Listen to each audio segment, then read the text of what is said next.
Xayrli kеш, hürmetli tomoshachilar. Efirda yangilar vaqti. Studiyada Marat Xululin. Isanmisiz? Во дворах трудно работать. Bizning Ишик oldi programmasi qisqalarында qo'limizda 8 distəgə yaxın obyekt tüzüklənəcək. Әзерлек югары, bütün техника бүген чыгып китәргә әзер. Тирлек азыгы әзерләү эшләре башлана. Товарищ полковник, кандидаты к принятию торжественной клятвы юнармейца построены. Яшь әлмәтләр ватанга мәхәббәттә тәрбияләнә. Татарстанда Президент Рөстәм Миңнеханов инициативасы белән башланып киткән иш алларын төзекләндерү программасы быел да дәвам итә. 2 ел эчендә Әлмәттә генә дә дистәләгән иш аллары яңарды, матурланды. Район башлыгы Тимур Нагуманов төзекләндерү эшләре барышы белән шәхсән танышты. Вот такую массу зеленую мы лет 50 растить будем. Даже если сейчас посадим штук 10 сюда деревьев. Төзекләндерүдә ваклыкларга урын юк. Һәр эш түгел һәм җиренә җиткереп эшләнергә тиеш. Шуңа күрә район башлыгы Тимур Нагуманов ишегаллар төзеклеү өчен җаваплы кешеләрдән барысын да җентекләп сорашты. Агымдагы елда безнең ишегалды президент программасы буенча комплекслы төзекләндерү Татарстанның 1200 ишегалдында башкарылачак. Шул исәптән Әлмәттә дә. Быел бу программага 78 ишегалды кергән. Бүген эшләр 41 объектта бара. Эксперт комиссиясе Шевченко урамы, Тука проспекты, Фахреддин һәм 8 март урамнарында урнашкан объектларда төзелеш эшләренең барышын тикшерде. Эш сәфәренең һәр ишегалдында эксперт төркеме ишегалларында яшәүчеләр белән очрашты, җитәкчеләр һәм белгечләр барлык теләк тәкъдимнәрне тыңлады. Программа концепцияләре буенча аңлатмалар бирде. Һәр кем үзләрен кызыксындырган сорауларга җаваплар ала алды. В этом году даже получится идти с опережением графика. Все-таки и подрядчики уже научились более оперативно работать. Во дворах трудно работать, потому что Подрядчы оешмалар тиз эшләргә өйрәнде. Шулай да әле һәр нәрсәне дә булса кабаттан эшләмичә генә булмый. Шулай да быел эшләрне бәлки алдарак та тәмамлап булыр дип уйлыйм. Азакта төзекләндерүгә җирле халык та кушылыр дип өметләнәм. По-новому устанавливать. Но в целом качество производства работ пока неплохое.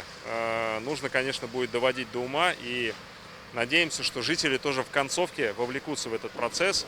Юллар һәм тротуарларны төзү һәм ремонтлау, эскәмияләр, шүп савытлары, балалар өчен комлыклар һәм спорт җиһазлары урнаштыру, яктырту баганалары һәм гамәлдәгеләрен яңарту, көнкүреш калдыклары туплау мәйданчыгын булдыру. Булар барысы да безнең ишегалды программасы кысаларында башкарылачак эшләр. Кагыйдә буларак ишегалдында төзелеш эшләре башланырга 3 көн кала төзекләндерү йомгаклау схемасы булган объектларның паспортлары билгеләнә. Барлык схемаларны да двор.татар сайтында табарга була. Рәдифә Нагманова, Дамир Корбанов, яңалыклар вакыты, Луч, Әлмәт телекомпаниясе.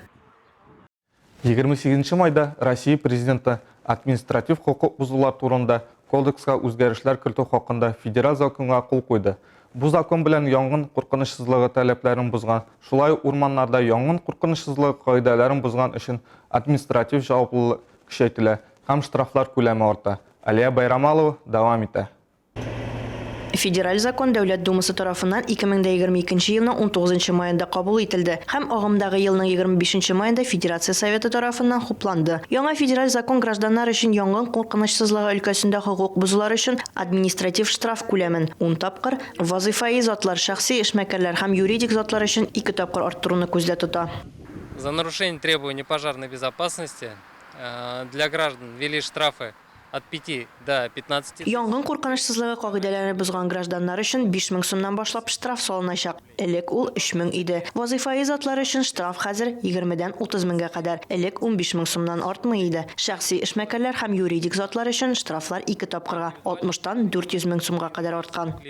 Выросли штрафы вдвое, до 60 и до 400 тысяч соответственно. Урманнарда янгын куркынычсызлыгы кагыйдәләрен бузган өчен җаваплылыкны арттыру гражданнарны вазифаи һәм юридик затларны янгын куркынычсызлыгы таләпләрен тайпылышсыз үтәүгә этәрәчәк һәм янгын барлыкка килүне булдырмый калачак. Булар барысы да уттан килгән зыянны киметергә мөмкинлек бирәчәк. Если при спровоцированном пожаре пострадает человек, но ситуация не будет иметь признаков уголовно наказуемого преступления, Әгәр янгын вакытында кеше зыян күрсә, вазгыять җинаять җаваплылыгына тартылу билгесе булмаса, штрафларда катгыйрак булачак. Гражданнар өчен штраф элек 5000 иде. Хәзер 10 тапкыр күбрәк сумма түләргә киләчәк. Вазифаи затларга 2 тапкырга артык 110 мең сумга кадәр штраф каралган. Иң зур штраф юридик затлар өчен. Ул 2 миллион сумга кадәр җитәргә мөмкин. Элек ул 2 тапкыр азрак иде. Предусмотрен для юридических лиц, и он составляет до 2 миллионов рублей. Ранее было в 2 раза меньше. Күрсәтелгән федераль закон агымдагы елның 8 июньдә үз көченә керәчәк. Алия Байрамалова, Милена Валиева, Дамир Курбанов, яңалыклар вакыты, Луч Әлмәт телекомпаниясе.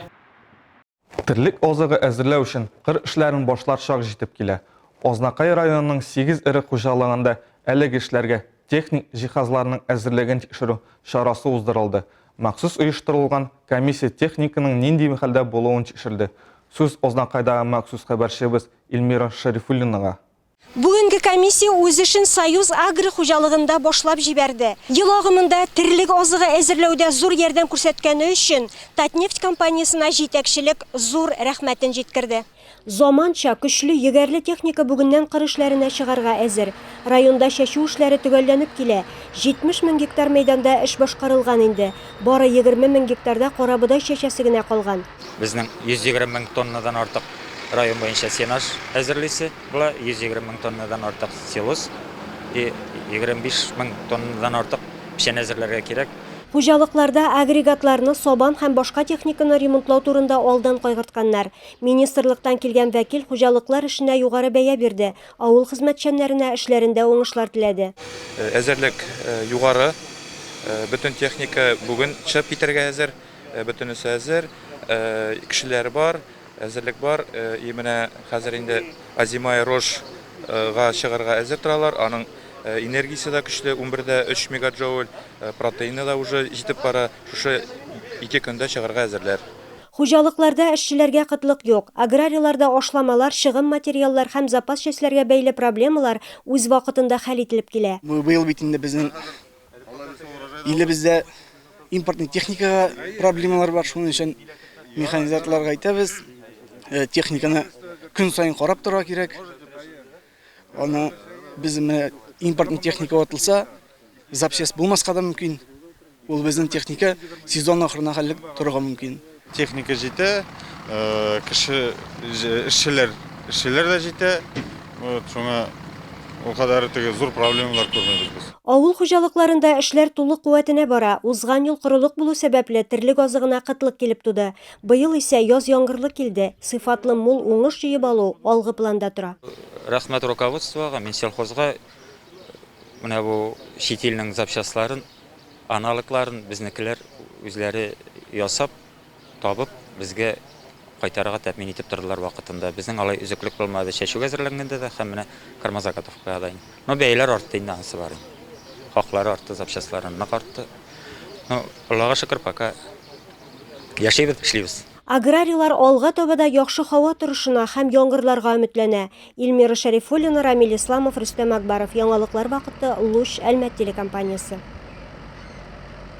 Әлмәттә Юнармия бөтен Россия балалар яшүсмерләр хәрби патриот иҗтимаи хәрәкәте сафларына 4 яшь патриотны кабул итүгә багышланган тантаналы чара узды. Бу хәрәкәт эшчәнлеге яшь армиячеләрдә игелек, вожданлык, намус, тугрылык, үз ватанына мәхәббәт тәрбияләргә юнәтелгән. Вы становитесь немножко больше патриотами нашей Родины. Армия сафларында актив гражданлык позициясе, үз гамәлләре өчен җаваплылык хисе формалаша, инициативлык һәм мөстәкыйльлек үсә. Яшь армиячеләр социаль әһәмиятле проектларны тормышка ашыралар, җәмгыять проблемаларын әйләнә-тирә мөхитне хәл итү юлларын табарга өйрәнәләр. Товарищ полковник, кандидаты к принятию торжественной клятвы юнармейца построены. Командир отряда юнармеец Гизатуллин. Бүген безнең районның 2000-нән артык укучысы бөтен Россия хәрби патриотик һәм яшь армия хәрәкәтендә тора. Ә хәзер алар 4 кешегә артты. Хәрәкәт сафына Габдрахман мәктәбеннән 2 һәм 2нче гимназиядан 2 укучы керде. Бу чара башкалардан аерылып торды. Хәрәкәт сафына беренче тапкыр 5-легә генә укучы 4нче сыйныф укучыларын кабул иттеләр. Чисто отличников мы еще пока не... Без әле мондый укучыларны кабул иткән булмады. Башка критерийлар буенча сайлап ала идек. Өлкән сыйныф укучылары 2нче сыйныфтан 2 кечкенә сабыйларны кабул иттек. Ә нәкъ менә 4нче сыйныф укучыларны уку елы ахырында кабул итү беренче тапкыр. Это впервые. Юна армия сафына кергән укучылар бүген ант бирде һәм аны боза алмый, чөнки аларның һәр кайсы яшь булуына карамастан шәхес буларак югары тормыш һәм әхлакый принципларга ия. Шулай ук спортта, укуда, иҗатта уңышларга ирешергә өлгергән. Ә үзләре һәм иптәшләре турында Юна армия канагасы һәм югары ышаныч символы буларак алган значок хәтерләтә. Все-таки дети должны к чему-то стремиться, То, что они являются отличниками учебы. Балалар нәрсәгә дә булса омтылырга тиеш. Аларның мәктәптә яхшы укулары башка яшьтәшләр арасында тормыш эшчәнлекләре белән бәйле. Аларга дәүләтебезне, Россияны саклауга омтылырга, тырыш гражданин булырга телибез. Великого государства России, быть прилежным гражданином. Олия Байрамалова, Дамир Корбанов, Яңалыклар вакыты, Луч Әлмәт телекомпаниясе. Шахмат һәм шашка яратучылар үз сафларында иң көчлеләрне ачыклау өчен җыелды. Шәһәр һәм район ветераннары арасында ярышлар узды. Спартакиада комплекслы спорт чарасы. Ул 14 спорт түрен үз эченә ала. Алтын яшь вәкилләре спорт чараларында катнашуы, ул яшьләргә һәм яшьтәшләренә тормыш сөючәнлек, сүнми торган спорт азартының максатка омтылучанлыгын күрсәтү мөмкинлеге. Стараемся максимально увлекать пожилых людей. Без мөмкин кадәр пенсионерларны активлаштырырга тырышабыз. Ачык һавада да оештырабыз, спорт залларында да җыелабыз. Занятия на свежем воздухе, занятия спортом внутри здания. Шахмат клубында 60-тан артык катнашучы җыелган иде. Анда шәһәр һәм районның барлыгы 17 командасы катнашты. Һәркем күңеленә хуш килгән спорт түрен, шашка яки шахматны сайлый алды. Надо сказать, район стал активнее участвовать. Сегодня уже 5 команд из района, из сельских поселений. Безнең авыл кешеләре активрак катнаша башлады. Бүген менә командаларның 5-се авыл кешеләреннән. Бигрәк тә баш эшләтә торган спорт төрендә катнашучылар күп булуы сөендерә. Аларга рәхмәт әйтәсе килә. Постоянно занимающихся вот этим видом спорта. Мы этим людям только благодарны. Олия Байрамалова, Эмилия Валиева, Ойдар Кабиров, Яңалыклар вакыты, Луч Әлмәт телекомпаниясе. Әлегә шулар. Бүген сезнең өчен мин, Марат Хәлиуллин һәм тапшырыгыбызның монтаж операторы Алия Байрамалова эшләде. Ялларыгыз хәерле булсын.